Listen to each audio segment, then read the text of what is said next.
tal, hermanos?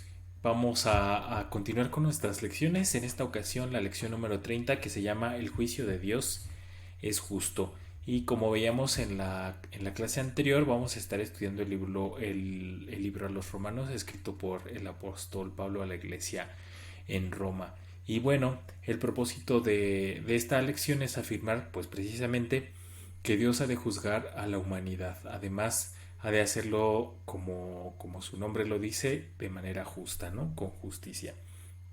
Toda persona, todas las personas que existen en el mundo, todas las personas que han existido y todas las personas que han de existir, también habrán de ser juzgadas por nuestro Dios sin importar su nacionalidad, su color de piel, sus creencias, ¿no? No importa si crean en Dios o no crean en Dios, no importa si crean que Dios los va a juzgar o no los va a juzgar, todos hemos de pasar ante el gran tribunal de Dios y Dios lo hará de manera justa.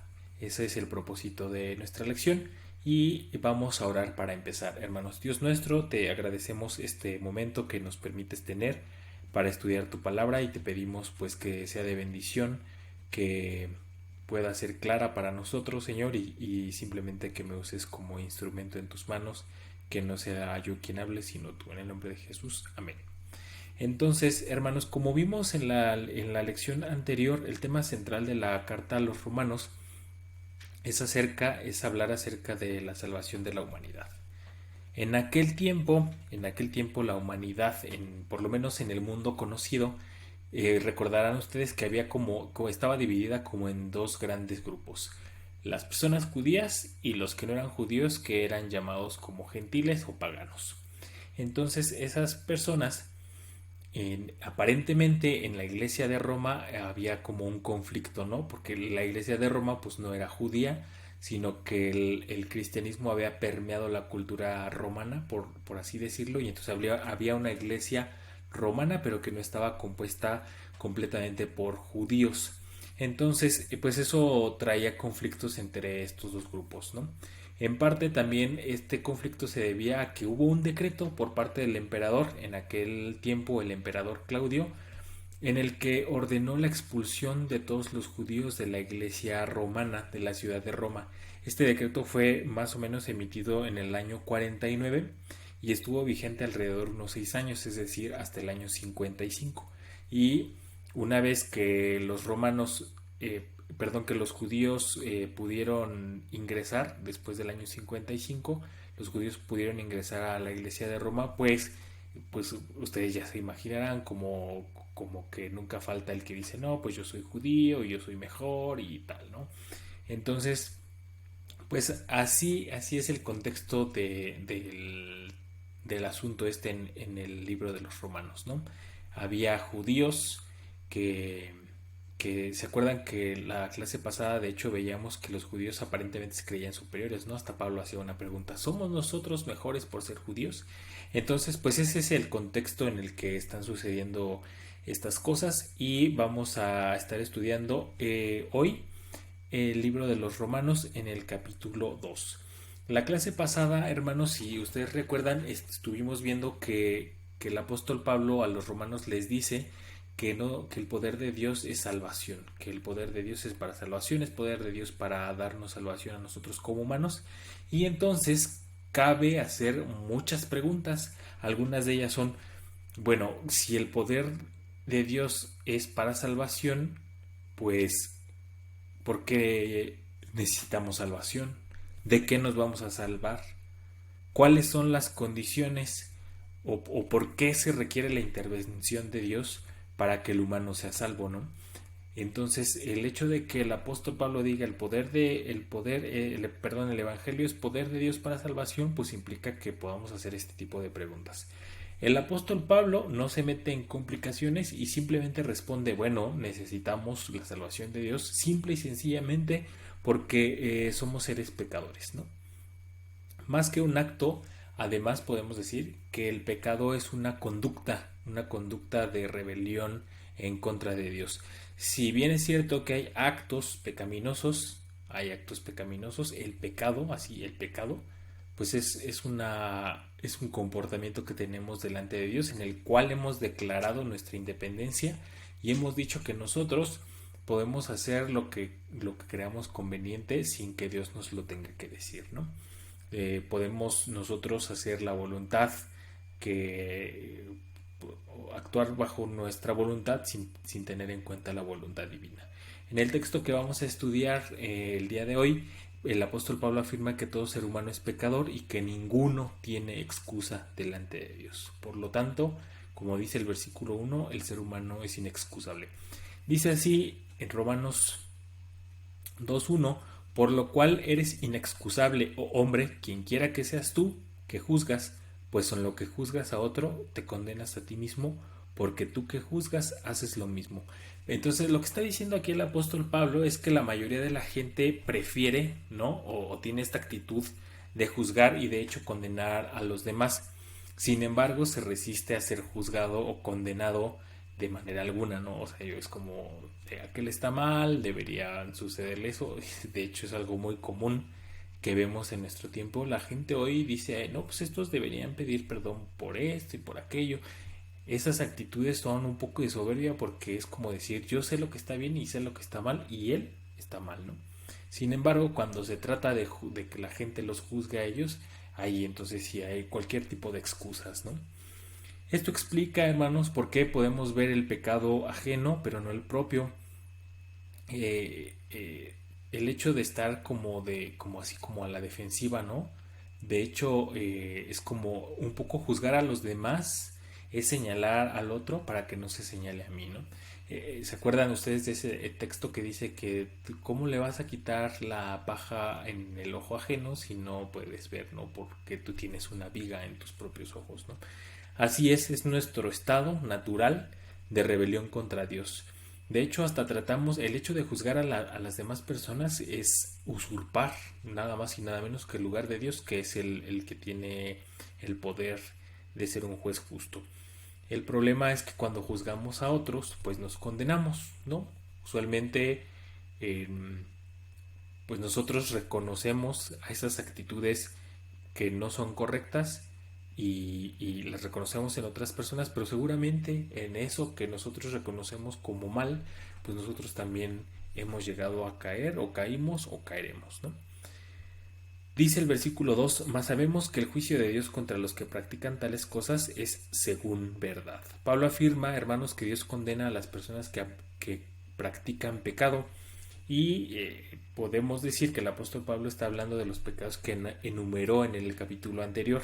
Algunos de ellos son, por ejemplo, injusticia, fornicación, perversidad, avaricia, maldad, envidia, homicidios, contiendas, engaños, malignidades, murmuradores, detractores, dice, aborrecedores de Dios, injuriosos, soberbios, altivos, inventores de males, desobedientes a los padres.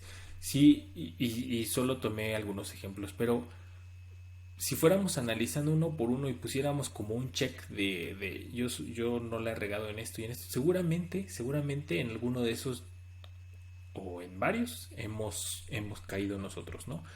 Entonces eso le da también como más fuerza al argumento de decir, si tú juzgas alguno de estos pecados en otro, pues seguramente tú también ya caíste, ¿no? O caerás. Entonces, el problema radica en el hecho de que, dado que no hay ser humano que esté exento de pecado, entonces los seres humanos no tenemos derecho a juzgar a los demás. ¿Cómo podríamos nosotros? Si fallar nos hace pecadores, pues todos estamos en la misma condición, ¿no? Todos somos pecadores. Ese es el problema, que como todos reprobamos, pues no deberíamos andar ahí por la vida juzgando a los demás. No importa el pecado del que se trate, a fin de cuentas la persona que juzga y la juzgada están en la misma situación.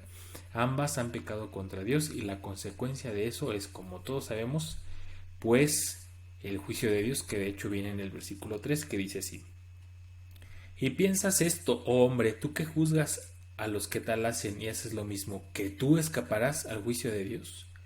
Ninguna persona, hermanos, ninguna persona se podrá escapar del juicio divino. Y sigue diciendo el versículo 4: o menospreciáis las riquezas de su benignidad, paciencia y longanimidad, ignorando que su benignidad te guía al arrepentimiento. Entonces, este versículo 4, en contraposición al versículo 2, ofrece como una lista de rasgos positivos de Dios. En términos técnicos, esta lista de actitudes positivas y favorables se podrían conocer o se conocen como un catálogo de virtudes. Estas virtudes, como decía, se contraponen a los pecados que estábamos viendo o de los que el apóstol Pablo habla en el versículo 2 y que tuvo a bien enlistar en el capítulo 1. Entonces, esos vicios y pecados que se mencionan se contraponen a esta lista de benignidad, paciencia, longanimidad, benignidad, ¿no? Dios es bueno, es paciente y es generoso, no es como nosotros, ¿no? El problema es que las personas que se constituyen en jueces de los demás rechazan las riquezas de las virtudes divinas. Como dice aquí, o menospreciáis las riquezas, menospreciamos, ¿no? Ignoramos que la bondad de Dios nos conduce al arrepentimiento. Ese es el problema del ser humano, ¿no? Por un lado estamos juzgando todo el tiempo a los demás, no queremos reconocer nuestro pecado y eso nos lleva necesariamente a ignorar, a menospreciar el favor que Dios nos ofrece a nosotros como pecadores. Los versículos del 5 al 11 dicen así: pero por tu dureza y por tu corazón no arrepentido, atesoras para ti mismo ira para el día de la ira y de la revelación del justo juicio de Dios, el cual pagará a cada uno conforme a sus obras. Vida eterna a los que, perseverando en bien hacer, buscan gloria y honra e inmortalidad, pero ira y enojo a los que son contenciosos y no obedecen a la verdad, sino que obedecen a la injusticia. Tribulación y angustia sobre todo ser humano que hace lo malo, el judío primeramente y también el griego. Pero gloria y honra y paz a todo el que hace lo bueno, al judío primeramente y también al griego, porque no hay acepción de personas para con Dios. Entonces, fíjense qué interesantes estos versículos, porque dice que quienes endurecen su corazón resistiendo el llamado al arrepentimiento motivan la ira de Dios. Motivan la ira de Dios, ¿no? o motivamos la ira de Dios. Dios, pues, una vez que tenga que actuar, dará a cada uno el pago que nos corresponda, según lo que dice el versículo 6, el cual pagará a cada uno conforme a sus obras. Esto es precisamente la justicia, darle a cada uno lo que le corresponde, ¿no? Entonces es un asunto que hemos de arreglar nosotros con Dios. Y dice ahí, dice que el versículo 6 dice que le va a dar conforme a cada uno a sus obras, ¿no? Conforme a las obras de cada uno. Y en el versículo 7 dice: vida eterna a los que, perseverando en bien hacer, buscan gloria y honra e inmortalidad, ¿no? Aquellas personas que perseveren en hacer el bien hemos de heredar la vida que no termina, mientras que, por el contrario, en el versículo 8 y 9, aquellos que dedican su vida a la práctica de la injusticia recibirán también el castigo divino. Toda persona, hermanos, toda persona, sin importar su trasfondo étnico, que practique la injusticia y que persevere en hacer el mal, recibirá tribulación y recibirá angustia. Sin embargo, toda persona que practique la justicia y persevere en hacer el bien, recibirá gloria, honra y paz. Imagínense esa promesa. Yo creo que vale la pena intentarlo, ¿no, hermanos? O sea, la promesa es muy alta, ¿no? La recompensa es alta. Imagínense gloria, honra y paz, ¿no? Imagínense ya vivir así. Ya quiten ustedes la gloria y la honra, ¿no?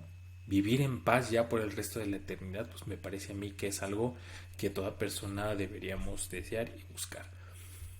Todo esto nos lleva a una de las conclusiones más importantes, yo creo que de la Biblia, hermanos, yo creo que de la Biblia, pero por lo menos de este pasaje. Dios no discrimina, Dios no hace diferencia entre la gente, ni por su color de piel, ni por su cultura, ni por su nacionalidad, ni por su raza. Dice el versículo 11, porque no hay acepción de personas para con Dios. No hay acepción de personas para con Dios. Y después en los versos del 12 al 16, Pablo comenta el papel que juega la ley de Moisés para la salvación. Es algo que platicábamos también en la clase pasada. El hecho es que la ley no da ventaja alguna. De hecho, parece que es una desventaja conocer la ley, porque hemos de ser juzgados de acuerdo a lo que sabemos, ¿no? Digo, parece ser una desventaja. Por supuesto que no lo es, porque De hecho es una bendición tener la ley, porque la ley nos advierte de lo que hay que hacer. Y las advertencias, desde mi punto de vista, hermanos, son una bendición. De hecho, nuestro cuerpo, si usted se pone a analizar, nuestro cuerpo funciona con alertas, ¿no? Por ejemplo, tener flujo nasal y temperatura alta en sí mismos no dicen como qué tenemos, ¿no? Sin embargo, nos están advirtiendo que algo hay que hacer porque hay flujo nasal y la temperatura es alta. Y eso puede ser, pues a lo mejor pues yo no sé mucho de medicina, ¿no? Pero a lo mejor un virus, ¿no? A lo mejor una gripa simplemente, pero el cuerpo está diciendo, ojo, entonces da una alerta. El dolor, hermanos, es una bendición. El dolor es una bendición porque si yo me quiero hacer daño, mi cuerpo me dice, no, no, no, porque duele. Imagínense que no sintiéramos dolor y nos pudiéramos cortar la mano o lacerarnos y que no sintiéramos nada, pues seríamos muy propensos a perder la vida de manera muy sencilla, ¿no? Así funciona la ley, hermanos, es una advertencia, es decir, por ahí no lo hagas, ¿no? No hagas esto. Las advertencias son una bendición. Por eso decía yo que la ley parece una desventaja. No, no es así porque nos advierte por dónde no debemos de ir de una forma muy clara. Pero en cuanto al papel de la salvación, la ley no da ninguna ventaja más que conocer que estamos mal, pero no nos ayuda a ser salvos, ¿no? Toda persona será juzgada por sus actos, los judíos serán juzgados por la ley y las personas no judías seremos juzgadas o serán juzgadas por la ley natural, ¿no? El chiste es que el chiste es que nadie tiene excusa. Toda persona será juzgada por sus actos. Los judíos serán juzgados por la ley y las personas no judías por la ley natural, pero todos hemos de ser juzgados. ¿Qué podemos llevarnos como aplicación de esta lección? Pues número uno, hermanos, número uno es que todos somos pecadores. Todos somos culpables ante el tribunal de Cristo y hemos de enfrentar el juicio divino dando cuenta por nuestra conducta. Eso en primer lugar. En segundo lugar, una cosa que podemos resaltar de este pasaje es la ética cristiana. Existen los valores absolutos, hermanos. Existen los valores absolutos. Los valores que deberían ser aplicados en todo tiempo y en todo lugar. Esos podríamos decir que esa es la característica de los valores absolutos, que se aplican en cualquier tiempo, en cualquier época y en cualquier lugar. Por ejemplo, la fe cristiana afirma el valor de la vida, afirma el valor del amor y de la justicia. Esas tres cosas, por ejemplo, se pueden valorar en cualquier momento, en cualquier lugar. La vida, el amor y la justicia. Sin embargo, no es lo que el mundo nos dice. El mundo nos dice que eso no existe porque dice que cada persona puede determinar por cuenta propia qué es correcto y qué es incorrecto, ¿no? Entonces, si esto es verdad, la sociedad no puede hablar de lo que es bueno o lo que es malo para otros. A esto se le llama relativismo moral y está presente en nuestra sociedad, mejor conocido como mi verdad, ¿no? Mi verdad.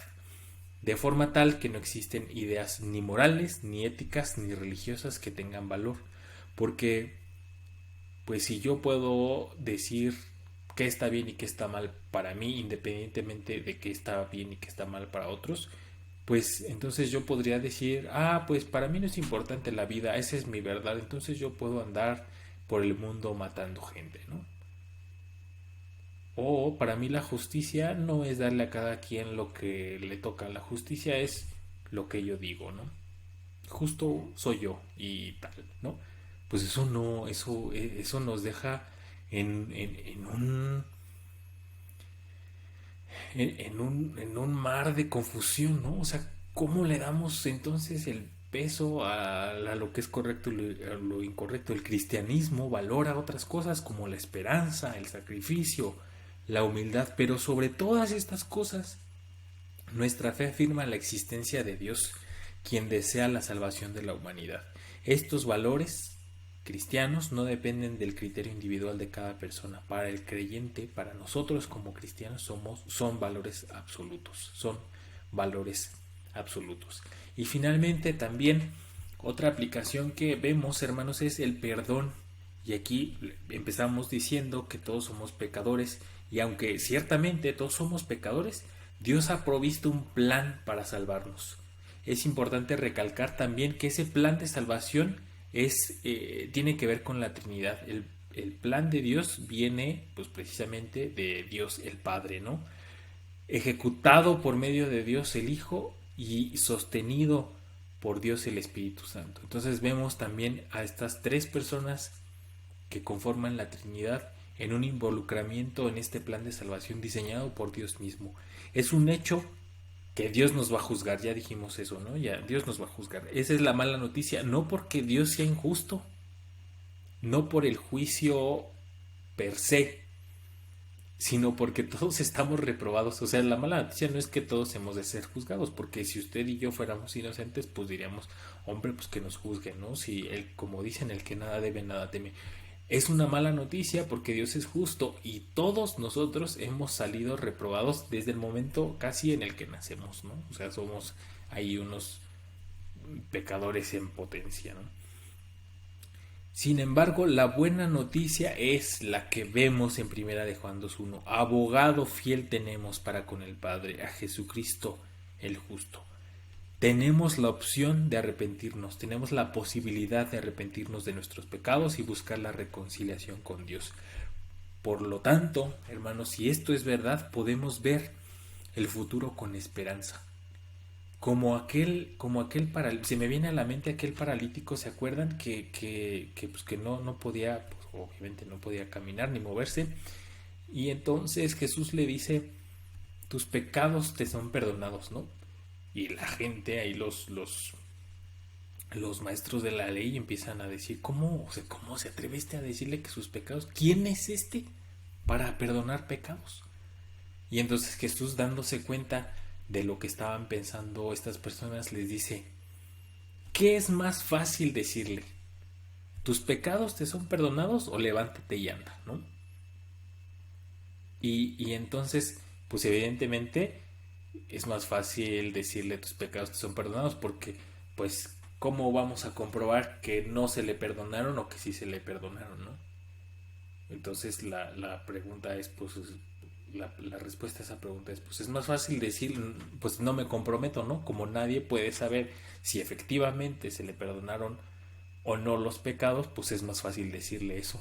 Y entonces les dice, pues para que vean que el Hijo de Dios tiene poder para perdonar pecados, le dice a la multitud, para que ustedes vean que el Hijo del Hombre tiene poder para perdonar pecados. Y entonces se dirige al paralítico, a ti te digo, levántate y anda. Y entonces ese paralítico que no se podía mover ni podía caminar y todo mundo sabía que no lo podía hacer, se levanta y camina. Entonces nunca supimos cómo es que Jesús le perdonó sus pecados, ¿no? O sea, no sabemos qué pasa, no lo pudimos comprobar en este mundo material. Pero dice, bueno, les voy a hacer una demostración de que estoy hablando en serio. Esa persona va a caminar. Así así funciona esto, hermanos. Podemos ver el futuro con esperanza de que no estamos perdidos. Esa misma persona que le dijo a aquel paralítico, levántate y anda, y que le perdonó sus pecados, es la que nos dice a nosotros que nuestros pecados también son perdonados. Por lo cual podemos tener vidas provechosas y felices en comunión con Dios a través de la fe en nuestro Señor Jesucristo. Hasta aquí nuestra lección, hermanos. Decíamos, el juicio de Dios es justo. Y la buena noticia es que abogado fiel tenemos en Jesucristo el justo. Quiera Dios, hermano, que usted y yo estemos en esta situación de aceptar el arrepentimiento por medio de nuestro Señor Jesucristo. Y si no lo hemos hecho, si alguno de nosotros no lo hemos hecho, pues lo hagamos lo más pronto posible, porque viene un juicio. No sé si sea mañana o en 10 años o en 20 o en 45, qué sé yo. Pero viene, hermanos, y más vale que tengamos a un abogado fiel, ¿no? Dios les bendiga, hermanos. Nos vemos la siguiente semana. Vamos a orar. Dios nuestro, muchas gracias por tu palabra, Señor, que nos enseña, Padre, nos muestra cosas, nos revela verdades, Señor, que tú nos quieres decir. Y te pedimos, Padre Santo, que pues nos halles siendo fieles, Señor, que no permitas, Padre Santo, que pues que caigamos en estos vicios que comentaba el apóstol Pablo, Señor, sino que vivamos más bien en las virtudes que tu mismo Hijo Jesucristo nos muestra, Señor. Te pedimos que nos ayudes a no juzgar a la gente, Señor, porque pues al final de cuentas en eso mismo que juzgamos nos condenamos, sino a vivir en consecuencia al sacrificio de tu Hijo, Señor, y valorarlo por encima de todo. En el nombre de Jesús, amén. Dios les bendiga, hermanos, nos vemos la siguiente semana.